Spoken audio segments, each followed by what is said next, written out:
कुछ भी समझ में नहीं आएगा। कभी कभी होता है ना कि आपके दोस्त ने आपको कुछ न्यूज़ बताई और वो न्यूज़ 2-4 दिन पुरानी थी और वो आपको उसने बताई, तो वो आपके लिए नहीं। की क्षमता, मेरी क्षमता, हम सबकी क्षमता अलग अलग है। कुछ लोग शेयरों को कल परसों की स्थितियों के साथ देखते हैं, कुछ महीनों के हिसाब से देखते हैं, कुछ सालों के।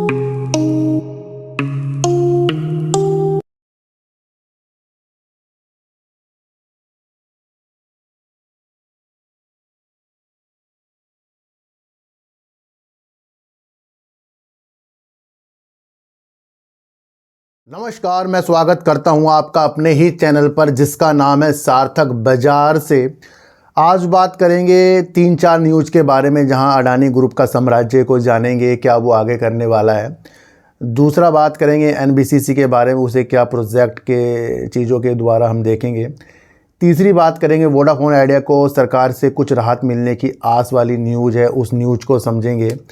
और बात करेंगे सर एनएचपीसी के बारे में, है ना। तो इन सारी न्यूज़ जो लेटेस्ट न्यूज़ है, इन चीज़ों को समझेंगे और इस दोबारा समझेंगे कि भैया कंपनी के द्वारा क्या क्या चीज़ें हमें बताई गई है।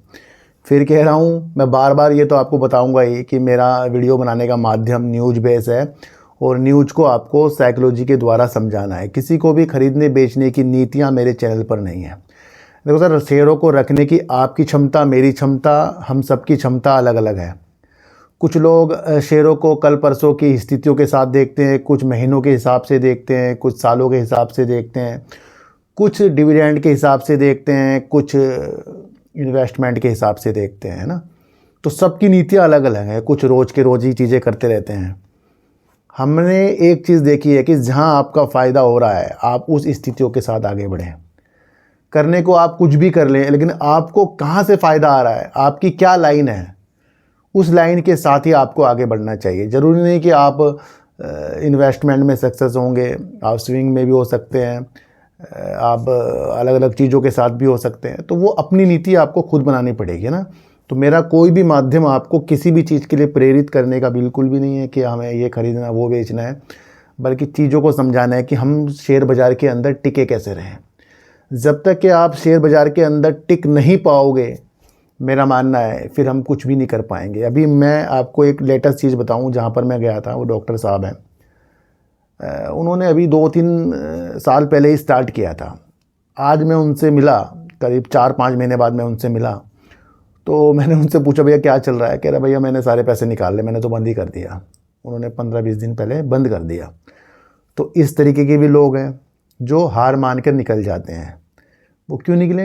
क्योंकि उन्हें लगा कि शुरुआती तौर में तेज़ी आ रही थी, आगे भी चीज़ें होंगी। तो हर माहौल को हमें झेलना पड़ेगा। और जितने भी बड़े बड़े लोगों को अगर हम देखें तो वो हर माहौल से निकले पड़े हैं, और उसी माहौल से अगर हम निकल कर गए तो यकीनन कुछ पा के ही जाएंगे। नहीं तो फिर डुबाने वाली चीज़ें तो यहाँ पर आती रहेंगी, क्योंकि कल युद्ध की स्थितियाँ, फिर आज कुछ और स्थितियाँ इस तरीके की आपके सामने आती रहेंगी। पहली न्यूज़ को कवर करेंगे जो आ रही है वोडाफोन आइडिया के साथ। और हमारे टेलीकॉम मंत्री जी जो ये बोल रहे हैं कि भैया एकाधिकार जो है भारत के लिए सही नहीं है, यहाँ प्रतिस्पर्धा के वो बिल्कुल समक्ष हैं, यानी कि यहाँ पर एक दूसरे की प्रतिस्पर्धा के साथ कंपनियां वर्क कर सकती हैं। सीधे सीधे वोडाफोन आइडिया के लिए चीज़ें हैं, जहाँ पर जियो, एयरटेल, बीएसएनएल और वोडाफोन आइडिया भी बना रहना चाहिए। तो यहाँ पर 1-2 खिलाड़ी के हिसाब से वर्क नहीं होगा। यहाँ पर हर एक चीज़ को, स्थिति को देखना पड़ेगा। पर उस स्थिति को समझना है कि वोडाफोन आइडिया के पास काफ़ी ज़्यादा कर्ज है और 49% तो सरकारी उसके अंदर अपनी इक्विटी लेकर बैठी है। क्या न्यूज़ है, उस न्यूज़ को अगर हम समझें तो 2 न्यूज़ हम कवर करेंगे। एक तो है भैया इकोनॉमिक टाइम्स की। तो केंद्र सरकार वोडाफोन आइडिया को 84,000 करोड़ रुपए के बकाये पर राहत देने के विकल्प पर विचार कर रहा है। क्या कर रहा है? विचार कर रहा है। अभी विचार कर रहा है, विचार से आपको खुश बिल्कुल भी नहीं होना है। सरकार वोडाफोन आइडिया के वित्तीय बोझ को कम करने के तरीकों की तलाश कर रही है। ये एक इम्पोर्टेंट न्यूज़ है, जहां पर ये बताया गया है कि भैया किस तरीके से वोडाफोन आइडिया के पास जो पैसों की बोझ है उसे किस तरीके से कम किया जा सके। विकल्पों में एजीआर बकाये के लिए पुनर्भुगतान अवधि बढ़ाना और ब्याज गणना पद्धति को बदलना शामिल है। इसका लक्ष्य दूरसंचार ऑपरेटर को ढहने से बचाना है। सरकार सबसे बड़ी शेयरधारक है और अपने निवेश की रक्षा करना चाहती है। आने वाले वर्षों में वीआई को महत्वपूर्ण भुगतान दायित्वों का सामना करना पड़ेगा। तो ये न्यूज़ थी भैया। अब एक न्यूज़ को और पकड़ें तो मनी कंट्रोल की न्यूज़ है। केंद्र द्वारा 84,000 करोड़ रुपए के बकाये पर राहत पर विचार करने की रिपोर्ट के बीच वोडाफोन आइडिया के शेयरों में तेजी।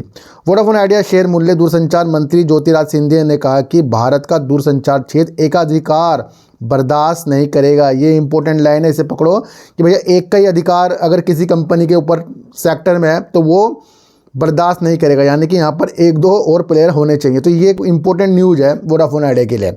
24 जून को सुबह के कारोबार में वोडाफोन आइडिया के शेयरों में तेजी तो आई है, आप सबको पता है। एक रिपोर्ट में दावा किया गया है कि केंद्र सरकार इस दूरसंचार दिग्गज को नियामक बकाये पर महत्वपूर्ण राहत देने पर विचार कर रही है। इंपॉर्टेंट न्यूज़ है, और अगर ये विचार किया गया किस तरीके से करेंगे ये फिर अब हमारे लिए आगे का विषय बन जाएगा, तो हमें वो भी देखना चाहिए।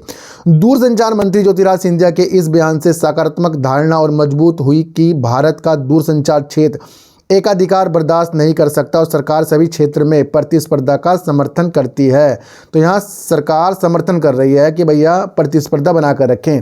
केंद्र सरकार जो वोडाफोन आइडिया की सबसे बड़ी इक्विटी मालिक है, इस चिंता के बीच कि दूरसंचार ऑपरेटर दिवालिया हो जाएगा, 84,000 करोड़ रुपए के बकाये नियामक बकाये पर राहत प्रदान करने के लिए कई विकल्पों पर विचार कर रही है। इकोनॉमिक टाइम्स ने मामले से परिचित लोगों के हवाले से ये चीज़ें हमें बताई है। तो यहाँ से आपको साफ साफ देखने को मिल रहा है कि वोडाफोन आइडिया के लिए एक पॉजिटिव न्यूज़ है, लेकिन यहाँ पर एक चीज़ आएगी, विचार कर रहा है। यानी कि किसी की शादी होने वाली है और वो विचार कर रहे हैं कि वो अपनी शादी के अंदर क्या क्या फंक्शन करेंगे, क्या क्या चीज़ें वो मतलब उसके अंदर इंटरटेनमेंट के लिए करेंगे, खाने के लिए करेंगे, तो वो विचार कर रहे हैं। तो पूरी सूची हमारे सामने आने दो। इस न्यूज़ से एक राहत तो मिल रही है कि जब मंत्री जी ये बोल रहे हैं कि प्रतिस्पर्धा के स्वीकार करते हैं कि भाई बनी रहनी चाहिए, तो ये एक इम्पोर्टेंट न्यूज़ है। और विकल्पों में क्या विचार है ये हमारे लिए अभी अदृश्य है, क्योंकि क्या पता क्या आगे हो जाए, क्योंकि 49% तो पहली सरकार है।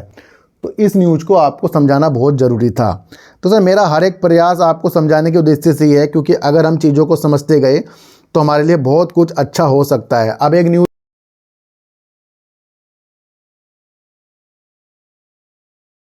को अगर हम कवर करें तो वो आ रही है गौतम अडानी जी की तरफ से, यानी कि अडानी ग्रुप की तरफ से। देखो सर, अडानी ग्रुप के जितने भी प्रत्येक कंपनियां हैं महत्वपूर्ण वर्क कर रही हैं। शेयरों के अंदर आज ज़्यादा उछाल आपको देखने को मिला। इस वजह से चीज़ों को नहीं समझना है। समझना ये है कि अडानी ग्रुप करने क्या जा रहा है, क्योंकि जो भी कंपनी वर्क कर रही है वो एक दो दिन के लिए तो वर्क नहीं कर रही है कि भैया हमें एक दो दिन के लिए बस पैसा कमाना है और निकलना है। तो ये भी आप समझ कर चलना है ना। तो एक न्यूज़ निकल कर आ रही है कि गौतम अडानी द्वारा एजीएम में अगले 5 वर्षों में 15 से 20 बिलियन डॉलर वार्षिक पूंजीगत व्यय की घोषणा के बाद अडानी ग्रुप के शेयरों में तेजी आ गई। तो सर घोषणा के बाद तेजी आ गई, ये तो एक छुटपुट चीज़ है, पर ये आप चीज़ों को समझो, ये अगले 5 वर्षों के लिए यहाँ से स्थितियाँ किस तरीके से गौतम अडानी मजबूत करेंगे वो भी समझें। तो गौतम अडानी ने शेयरधारकों से कहा, हमारे कारोबार में पूंजी निवेश सभी रिकॉर्ड तोड़ने के लिए तैयार है। क्या मतलब है इसका? हमारे कारोबार में पूंजी निवेश, जितने भी इनके कारोबार हैं उनके अंदर पूंजीगत व्यय जो करने जा रहे हैं, निवेश करने जा रहे हैं, सभी रिकॉर्ड तोड़ने के लिए तैयार हैं। अडानी ग्रुप के शेयरों में अंबुजा सीमेंट, अडानी पोर्ट सबसे आगे हैं। तो ये आप चीज़ समझकर चलना। शेयरधारकों को संबोधित करते हुए अडानी ने कहा, हमारा प्रशासन वैश्विक मानकों के अनुरूप है और समूह ने पिछले वित्त वर्ष में रिकॉर्ड राजस्व और शुद्ध लाभ अर्जित किया है। अडानी पावर ने 100 बिलियन यूनिट उत्पादन का आंकड़ा पार कर लिया। ये ऐसा पैमाना है जिसकी बराबरी पहले कभी किसी निजी क्षेत्र की कंपनी ने नहीं की है। अब ये 2030 तक 31 गीगावाट क्षमता तक पहुंचने के लिए अच्छी राह पर है। कंपनी अडानी पावर जो है 2030 तक 31 गीगावाट तक की क्षमता को पहुंचने के लिए तैयार है भैया। तो यहाँ पर अडानी पावर एक अच्छा वर्क करते हुए दोबारा देखने को मिल रहा है। और अगर चीज़ों को और समझें तो यहाँ पर निकल कर आ रही है कि अडानी ने कहा कि अडानी ग्रीन दुनिया का सबसे बड़ा अक्षय ऊर्जा पार्क बना रहा है। ये आपको पता है, गुजरात में खावड़ा में, यहीं भारत में और अंतरिक्ष से भी दिखाई देगा। ये भारत में भी और अंतरिक्ष से भी दिखाई देगा। खावड़ा से लेकर दुनिया तक 2030 तक 50 गीगावाट का हमारा लक्ष्य इस बात का परिणाम है कि पैमाना और स्थिरता एक साथ रहे। तो इम्पोर्टेंट न्यूज़ है, पॉजिटिव संकेत अडानी ग्रुप हमें दे रहा है। अडानी ने कहा कि अडानी पोर्ट ने रिकॉर्ड 450 MMT कार्गो संभाला और भारत के व्यापार का दिल बन गया। समुद्री ट्रैकिंग, वेयर हाउसिंग और यहाँ तक कि माल अग्रेषण के साथ हम भविष्य के लिए एक परिवहन उपयोगिता बना रहे हैं। तो ये आप समझ कर चलना। 2.5 साल पहले जब हमने होलीसिम के भारत सीमेंट कारोबार का अधिग्रहण किया था तो हमने एक साहसिक प्रतिबद्धता जताई थी। वित्त वर्ष 27-28 तक अपनी क्षमता को 2 गुना करके 140 MTPA तक पहुंचने की आज मुझे ये बताते हुए गर्व हो रहा है कि हम पहले ही उस लक्ष्य का 72% हासिल कर चुके हैं ये, और 100 MTPA का मील का पत्थर पार कर चुके हैं। अडानी एनर्जी सोल्यूशन के बारे में कहा कि अडानी एनर्जी सोल्यूशन ने smart metering, high voltage link को संभाला है और भारत के ग्रिडों को भविष्य के लिए तैयार कर रहा है। इसने ट्रांसमिशन ऑर्डरों में करीब 44,000 करोड़ रुपए हासिल किए और 13,600 करोड़ रुपए की स्मार्ट मीटरिंग परियोजना का क्रियान्वित कर रहा है। दोस्तों ये सारी न्यूज़ है जहां से हमने अडानी ग्रुप जिस तरीके से 15 से 20 बिलियन डॉलर जो निवेश करने की स्थिति है उसने अगले 5 साल के अंदर बनाई, और वहां पर अब अडानी ग्रुप की अलग अलग चीज़ें उसने अलग अलग तरीक़ों से हमारे सामने आई है जहां पर उसके साम्राज्यों के अंदर वृद्धि हो रही है। पॉजिटिव संकेतों के साथ ये न्यूज़ है, इस चीज़ को आप समझ कर चलना।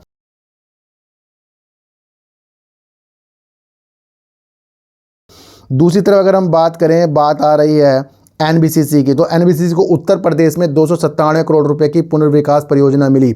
यह परियोजना मेरठ विकास प्राधिकरण द्वारा राज्य के स्वामित्व वाली कंपनी को सौंपी गई है। एनबीसीसी लिमिटेड ने सोमवार को घोषणा की कि उसे उत्तर प्रदेश के मेरठ में पुनर्विकास परियोजना के लिए मेरठ विकास प्राधिकरण से करीब 296.53 करोड़ रुपये का कार्य आदेश मिला है। एनबीसीसी परियोजना प्रबंधन, परामर्श और रियल एस्टेट विकास के क्षेत्र में काम करती है।